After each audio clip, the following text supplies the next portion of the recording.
हम लोग से जो फार्म भरवाया गया था उसमें हमारी योग्यता नहीं थी क्या? हमारी जो योग्यता थी उसको मैं फुलफिल करके यहाँ तक पहुँची हूँ। और जितने भी सारे वार्षिक परीक्षा हो रही है उसमें सारे बच्चे जो टॉप कर रहे हैं वह हम लोगों की ही देन है।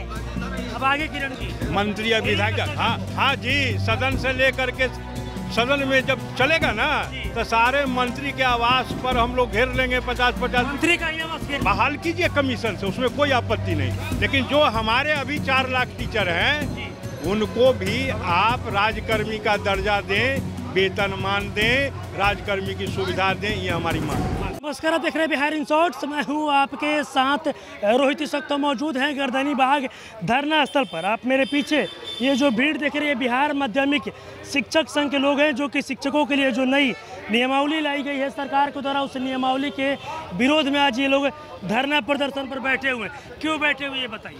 हम लोगों को देखिए नई नियमावली के तहत बाहर कर दिया गया है। हम लोगों का यही मांग है कि जब शुरू से हम लोग बिहार में 15 साल 16 साल से काम करते आए हैं, तो जो भी आप शिक्षा में सुधार करना चाहते हैं तो हमको साथ लेके चलिए। जो भी बेहतरी आप करते हैं हमको अलग करके आप बेहतर भविष्य की कल्पना नहीं कर सकते हैं। 4.5 लाख शिक्षक जो सेवा दिए हैं 15 साल तक, उनको भी आप इस नियमावली को अगर बनाए हैं तो उनको जगह दीजिए और बेहतर सेवा उनकी कीजिए। यही मांग है। बाकी आप शिक्षा में जो बेहतर करना चाहते हैं हम लोग आपके साथ हैं, लेकिन आप जो है पूर्व के जितने नियमावली को रद्द किए तो आप सुधार कीजिए। बेहतरी कहे भी थे मुख्यमंत्री, जब भी शिक्षक दिवस मनता है तो कृष्ण मेमोरियल हॉल में एक बार इन्होंने कहा था कि नियोजित का पहला हक है इस राज्य के कोष पर। तो आज आप अपने नियम से क्यों भाग रहे हैं, क्यों इतना पलट रहे हैं? शिक्षा मंत्री तो कह रहे हैं ना कि आखिर एग्जाम देने से शिक्षकों को परेशानी क्यों? एग्जाम देने से हमें कोई परेशानी नहीं लेनी। कितनी बार एग्जाम हमारी लेंगे आप? एग्जाम दे करके ही तो हम नियुक्त हुए हैं। और आप एग्जाम लेकर के मेरी नई नियुक्ति करते हैं तो मेरा 17 साल पहले से जो हम सेवारत हैं, 17 साल पहले हमारी नियुक्ति हुई है और हमारी गुणवत्ता पर प्रश्न चिन्ह खड़ा कर रहे हैं। हमारी गुणवत्ता के चलते ही आप बिहार का ढिंढोरा पीटते हैं पूरे देश में।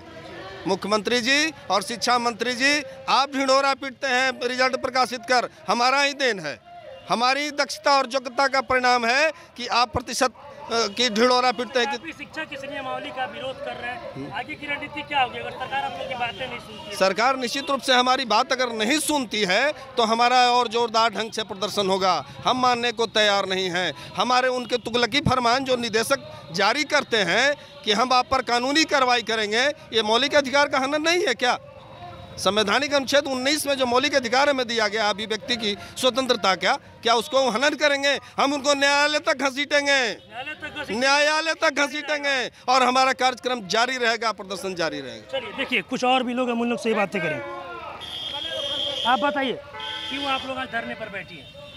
हम लोग बीपीएससी का जो एग्जाम लेगा उसके विरोध में खड़े हैं जी।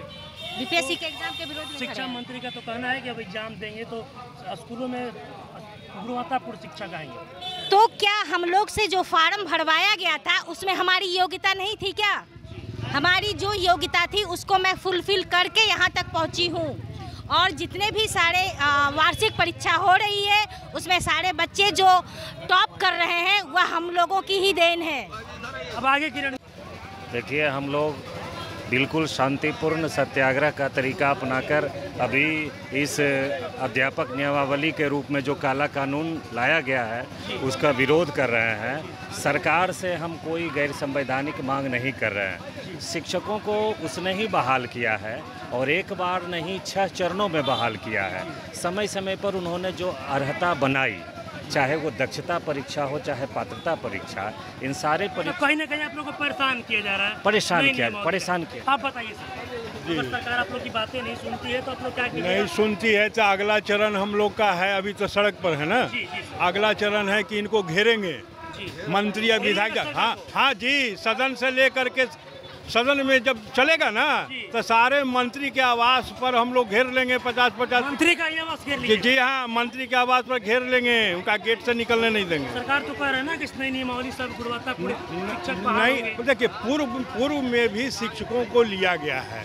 जिस समय 2006 में नीतीश जी आए हैं, उसके पहले पंचायत शिक्षक को उन्होंने लिया है, जिसमें उस समय मुख्यमंत्री थे राबड़ी देवी।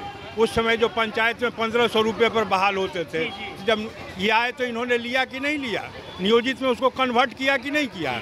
ठीक है, आप बहाल कीजिए कमीशन से, उसमें कोई आपत्ति नहीं, लेकिन जो हमारे अभी 4 लाख टीचर हैं उनको भी आप राजकर्मी का दर्जा दें, वेतनमान दें, राजकर्मी की सुविधा दें, ये हमारी मांग है। देखिए और भी कुछ शिक्षक लोग हैं, हम इन लोग से ही बातें करेंगे। आप बताइए, बोलिए।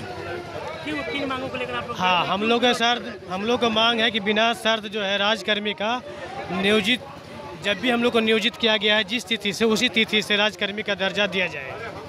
चलिए, अभी आपने मेरे पीछे ये जो आप भीड़ देख रहे हैं, बिहार माध्यमिक शिक्षक संघ के लोग, आपको बता दें कि शिक्षकों के लिए जो सरकार के द्वारा नई नियमावली लाई गई है, कहीं ना कहीं उस नियमावली से जो शिक्षक है, लगातार जो शिक्षक है वो भी, और जो शिक्षक अभ्यर्थी वो भी लगातार नाराज दिख रहे हैं। और ऐसे में आज जो बिहार माध्यमिक शिक्षक संघ के जो लोग हैं, आज वो देख सकते हैं किस तरीके से गर्दनी बाग धरना स्थल पर बैठे हैं और सरकार के खिलाफ नारेबाजी कर रहे हैं। और इनका साफ तक कहना है कि सरकार अगर जो नियमावली लाई है, इस नियमावली को अगर सरकार वापस नहीं लेती है तो सरकार को हम लोग सदन से लेकर सड़क तक घेरेंगे और मंत्री के घरों का हम लोग घेराव भी करेंगे। और भी इन लोगों का कुछ कहना था, आपने इस वीडियो में देखा। बस इसी तरह की तमाम खबरों के साथ आपके साथ जुड़े रहें। धन्यवाद।